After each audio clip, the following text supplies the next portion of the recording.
Bom dia, sexto ano. Mais uma aula de história para vocês com o professor Douglas. A gente vai iniciar nossa aula de hoje corrigindo a tarefa da atividade 2 e depois a gente entra um pouquinho no conteúdo. Professor, do que nós estamos falando mesmo que eu nem me lembro mais? Império Romano.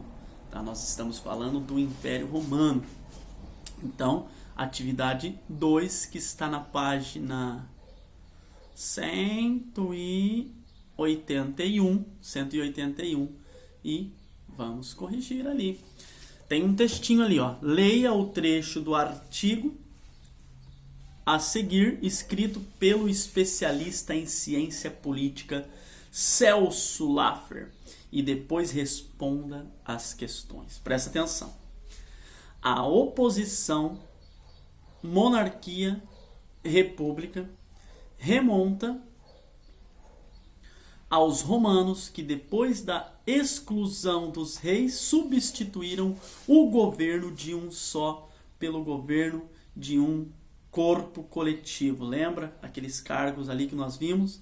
Na elaboração do conceito de república teve grande peso a reflexão de Cícero, que diferenciava a república, a coisa pública, da privada, doméstica, familiar, estabelecendo assim a distinção entre o privado, o particular a alguns, e o público, o comum a todos, que por isso deve ser de conhecimento de todos.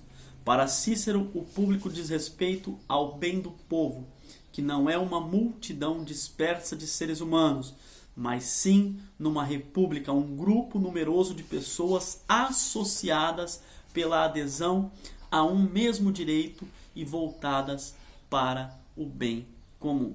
E aí vem as perguntinhas ali. Isso foi o que nós estudamos sobre a república, gente. Lembra lá, tá? O Império Romano começa com uma monarquia. Lembra? Os etruscos uniram lá 7 tribos. Os primeiros reis foram etruscos, isso nós vimos, tá? Depois não deu certo essa monarquia. Eles viram que muitas das vezes o rei era soberbo e governava para si próprio. Então eles instalam a República do Império Romano, que aí eram todos aqueles cargos que nós vimos semana passada, lembra? Pretores, tá? Questores, edis, enfim, todos esses cargos, tá? Que formavam a República. E agora vem as perguntinhas ali, ó. Para se diferenciar da monarquia, como se organizou o governo na República Romana? Prestem atenção na resposta. Vou falar bem devagar, se quem quiser depois vai pausando o vídeo para ir corrigindo.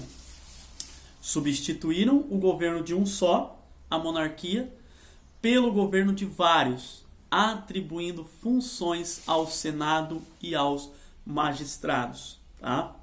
Vou repetir. Substituíram o governo de um só, a monarquia, pelo governo de vários, atribuindo funções ao Senado e aos magistrados. B. Devemos considerar a República Romana um governo de alguns ou de todos? E aí, será que a República é um governo de alguns ou de todos? Vamos ver. Governo de alguns. Assim como a democracia grega, a República Romana também não contemplava todas as pessoas. Vamos ver por quê. Governo de alguns, já que somente aos patrícios era conferida a condição de cidadania. Aos demais grupos sociais, plebeus, clientes e escravizados, era vetada a condição de cidadão. Lembra que depois os plebeus ganham essa condição de cidadão? Lembra que eles fogem do império e aí os patrícios dependem muito dos plebeus, então eles pedem para retornar e aí os plebeus começam a ganhar alguns direitos, e um desses direitos é o direito de exercer a cidadania, exercer a política, exercer o voto, enfim, tá? Mas ainda não contemplavam a todos, por isso que é para alguns só, do mesmo jeito da democracia grega. Lembra que nós falamos que era só para cidadão ateniense maior de 18 anos e homens, tá? A República Romana também tinha suas restrições. Vamos lá, professor C. Com base no conteúdo estudado e no texto de Celso Laffer, explique o que é a conduta republicana. O que é a conduta republicana? Presta atenção. Para garantir que os princípios republicanos predominem em uma sociedade, é necessário que ocorram a valorização e o respeito dos indivíduos em relação ao que é coletivo. Modo de vida republicano espera-se alcançar a realização pessoal, porém também respeitando e atendendo aos anseios do coletivo, da população, do todo, né? E é isso a correção da tarefa, e agora pode ler para a página que nós já começamos a falar, mas o prof vai dar uma retomada aqui, 184. Página 184. Vamos lá. Equipamentos e estratégias de guerra. Tá? Nós já vimos alguns deles ali. Por que as legiões romanas, né, o exército romano era tão poderoso e conquistava tantos povos naquela época? Tá? Nós vimos ali que ele se tornou um dos maiores impérios já existentes. Vamos ver o porquê de tudo isso? Devido às estratégias, muitas das vezes, e os equipamentos que eles utilizavam. Olha lá, presta atenção. As vitórias romanas são atribuídas a vários fatores, entre eles a força e as técnicas de um exército rigidamente treinado e disciplinado. As legiões romanas, anteriores ao século I a.C., eram formadas por cidadãos convocados para as missões militares. Participar do exército, lutar, defender Roma, conferia maior dignidade e prestígio à vida de um romano. As ilustrações desta página representam diferentes equipamentos e técnicas militares utilizadas pelos romanos. Essa primeira ali nós vimos, aquele guerreiro que está do lado direito aí da apostila, tá? Para quem está acompanhando o professor, nós vimos alguns dos equipamentos ali, o elmo, que era o capacete de metal, nós vimos o escudo de madeira. Lembra que eu falei para vocês, professor, o que um capacete de metal ia fazer diferença no meu avião? Vamos pensar na época que não tinham essas armas sofisticadas, isso eu falei para vocês. Eram flechas, eram lanças, e muitas das vezes a flecha, pim, no capacete salvou a vida do camarada ali. Então, o elmo era muito importante. O escudo de madeira. Professor, uma metralhadora, um revólver, pegando um escudo de madeira, pum! Não, era flecha também, gente. Por isso que o escudo era de madeira, então ele protegia muito bem. Tá? A flecha ficava no escudo ali e estava tudo certo. Tá? Cota de malha, túnica de metal, isso era muito importante também, gente. A flecha ou, enfim, a lança muitas das vezes não penetrava nessa túnica de metal, que era toda entrelaçada com metal, tá? Muito resistente. Pilo, lança longa de madeira com ponta de ferro, tá? E vinha o pequeno punhal também. Gládio, espada de lâmina larga. Então esses eram alguns equipamentos dos soldados romanos. Em sua formação defensiva, os soldados romanos traziam os escudos bem juntos uns dos outros, formando uma cobertura impenetrável, o que impedia que fossem atingidos por cima ou pelos lados. Então eles faziam como se fosse uma cabana aí mesmo, na frente, uma casa, em cima a cobertura, tá? E dos lados soldados também. Então essa legião de soldados romanos eles iam marchando e era quase que impossível penetrar, tá? Nessa barreira que eles faziam aí.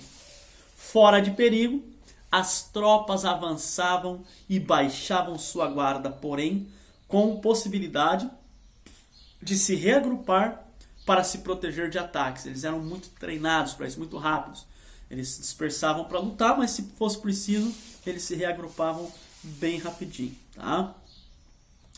Equipamentos diversos eram usados para ataques a longa distância.